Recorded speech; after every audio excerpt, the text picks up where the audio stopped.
right, welcome back to Logan Simmons Photography. Great to have you here today, and if you haven't done so already, make sure you're subscribed to the channel so you can see these videos right when they come out, and hit that like button because I know you're going to like what you're going to see here. So today I want to take a look at another piece of software, but from a different company this time, DxO Labs. They've got a number of different pieces of software.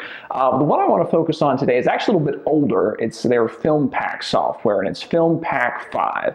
And basically what it does, you put a digital image in there and it simulates various film looks. So we can take a look at maybe some different Kodak films, Fuji, Agfa, what have you. We can run some filters on it and make this digital image look like film would have. Because, you know, film's becoming really popular again, but it is quite expensive to shoot and get it developed and scanned if you don't have all that equipment at home. So that's what I want to see today. Is this really worth it? I know it's been a few years since it came out, but let's go ahead and take a look and see if it's worth it. So I've got an image pulled up here in Photoshop. This is in New Mexico, kind of north central New Mexico thereabouts.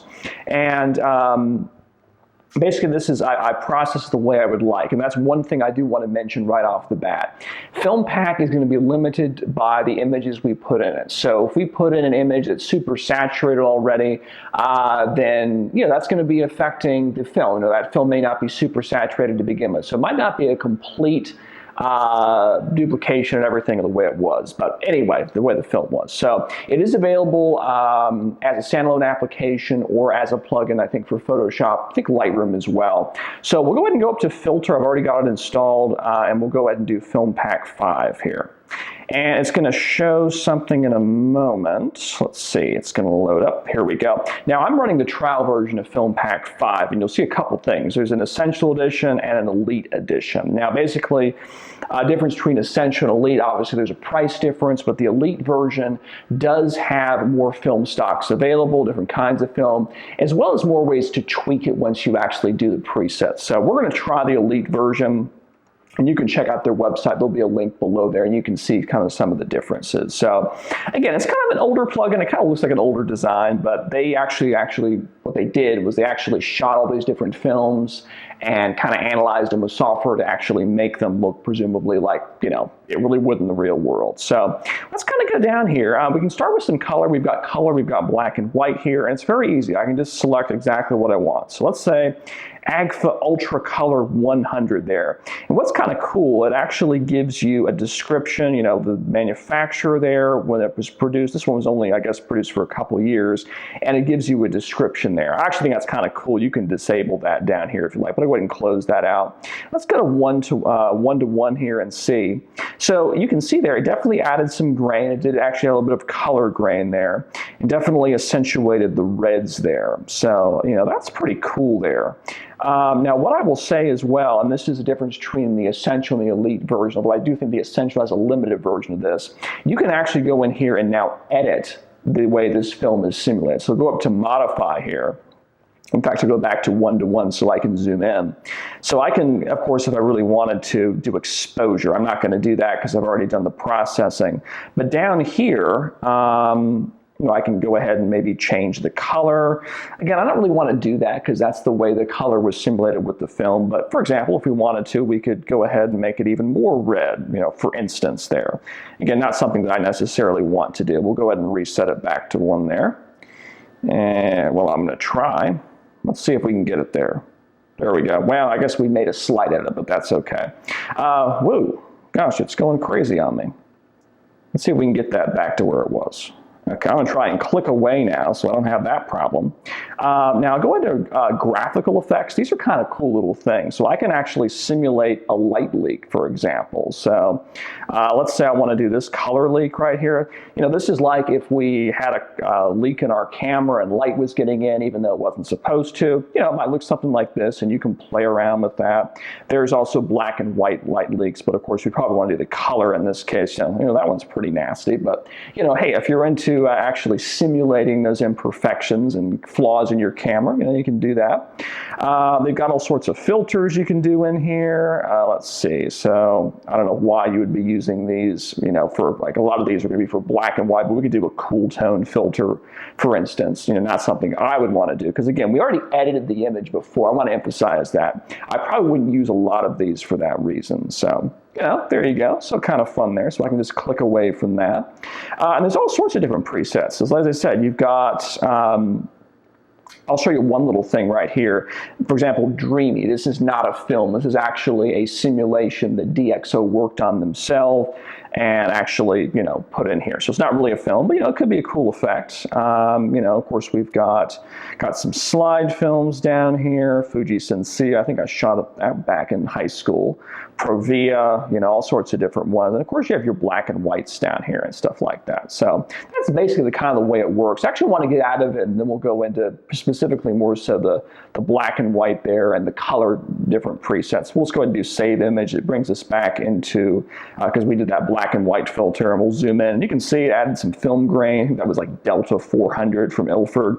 Actually that really does look like film grain to me if you see that in there. It does not look like it's some sort of digital simulation. But I'm going to go ahead and close out that for now. Go ahead and not save that. And I think I'm going to go ahead and open up this black and white shot right here. Now it already is an RGB color, and I'd encourage you probably just to set it in RGB color, because sometimes if you put it into a plugin, the plugin doesn't like it just in grayscale. So just keep it in RGB color. Even if it is black and white, you should have an easier time. Go ahead and invoke that filter again from inside Photoshop.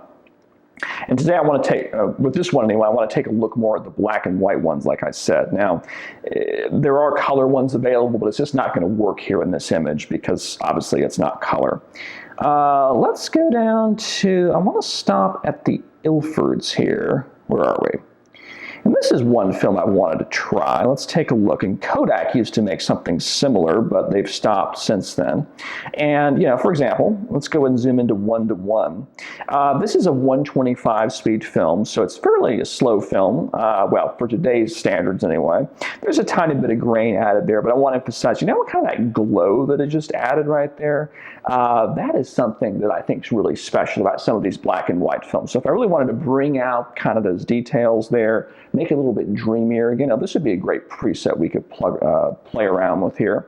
But of course, there's the standard Kodak's one. You could take a look at it. Let's see here. High-speed infrared, which would be very, very grainy, I would think. Let's see. Filter, is that on? Oh, yeah. It's if you put an infrared filter on there, it would be super grainy, if you were into that. Go ahead and zoom back out. Not quite my cup of tea, but if you're into that, you could certainly do that. Let me take a look at some of these classic ones. Here's Kodak T-Max 400, which is actually very fine grain, kind of basically not quite as digital would be in black and white, but it's probably the closest film that's going to give you. I might shoot with something like Tri-X, which, adds that grain there in the shadows. Definitely an older film. You have the grain there. Kind of has these nice gray tones, which is cool. So, like that. So I think I'm going to go ahead, though, like that Ilford one we looked at the beginning. I think I'm going to go ahead and select that here, the 125.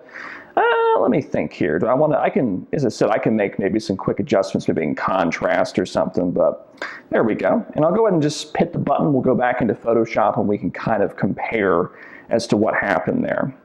And the effect is subtle. This is the digital version right here. You can see it's actually more contrasty, there's more detail, and you'd expect that with digital. Film is definitely not as precise, not as much detail as captured, but it's all about the aesthetic really when you're shooting film. So we'll go ahead and just do back and forth. This kind of reminds you of maybe something, back in the day you were at the beach, it was your family vacation, gives you a whole different mood there. In fact, let me zoom into 100% and kind of see. The effect isn't quite as noticeable. You'll notice it definitely made it a little bit brighter and added that grain in there, which is a nice touch. You probably wouldn't see it in most prints or most sizes, but at least it's there. So I think that one's pretty cool there. I think I'm going to get out of that, though. Let's see what else we've got. Let's go and take a look at a color one, too, and I can show you some different color ones. Whoops, I don't want to go ahead and open up that. Let's get out of that. Okay, so we'll go ahead and open this up here. This is actually taken on an iPhone, and it's already super saturated. That's one thing again. So if I try and pull up a colored film that isn't known for having a lot of saturation, we're probably still going to have some saturation in there. So let's go up to Filter, and we'll do the FilmPack again. It's going to launch that for us. And we'll do Elite Edition again. There we go. Okay, so, here's one that's, not going to be something that's particularly saturated, this color implosion. There's a lot of these new kind of very creative films out now from smaller companies. This is one of them. But, I can go into modify here, and, we could go in here and say, maybe I want a little bit more saturation, which again may not be true to the actual film, but you can modify that. Kind of gives it a kind of a 60s, 70s washed out look, if you were into something like that. Let's go ahead and get out of that. And let's take a look at a film that I probably used to shoot with a lot, which is not very exotic. But that is probably the Fuji Superia 400. There we go. So I shot a ton of this in high school and middle school there, which was actually quite grain-free, to be honest with you there, for a 400 speed film. And you can see there's not much grain that's been added in here. One thing I will say is I never really liked the color reproduction there, and you can see it's kind of shifting over to the greens and the blues and stuff like that in this particular image. That's a kind of a characteristic of a lot of different Fujifilm products. So, at least that, whether you like it or not, is going to be a fairly real reproduction there of that. I'm trying to think what else. I want to see if they've got a Kodak. I want to take a look at some of that. Actually, here we go, Kodak Ektar. This is a film that's actually known for being super saturated, and for some reason here it's not showing too much saturation. But again, we could go in here and really saturate that up if we wanted to. I mean, that's completely unrealistic, but we could do something like that there. So there you go. All right, let's actually take a look. What grain do you have there? Yeah, it was supposed to be super grain-free, so there you go. What's my verdict of DxO FilmPack 5? Well, it's actually pretty interesting. I think the reproductions are actually pretty authentic. That Kodak Tri-X, the T-Max, the HP4 from Ilford, they really do look like those original films. So I think DxO did a good job there of actually doing this simulation. Now, for someone that has actually shot film and has shot a number of these film stocks they have here in the program, I'm not quite saying it's a substitute for film. I do still enjoy shooting with my film camera. I wish I could develop. I don't have the facility, so I've got to send it off. But it's just something about that film that I still think, even if you're doing a digital simulation, you still lack something there. But hey, go ahead, try it out. There is, I think, a 30-day trial for this particular software. See what you think there, and let us know down in the comments what you think. So definitely appreciate you watching today, and again, like the video because I hope you liked it a lot, and of course subscribe to the channel because again you can see everything that comes out as soon as it comes out and helps us out a lot. So definitely appreciate you watching Logan Simmons Photography, and you have a good one. Bye-bye.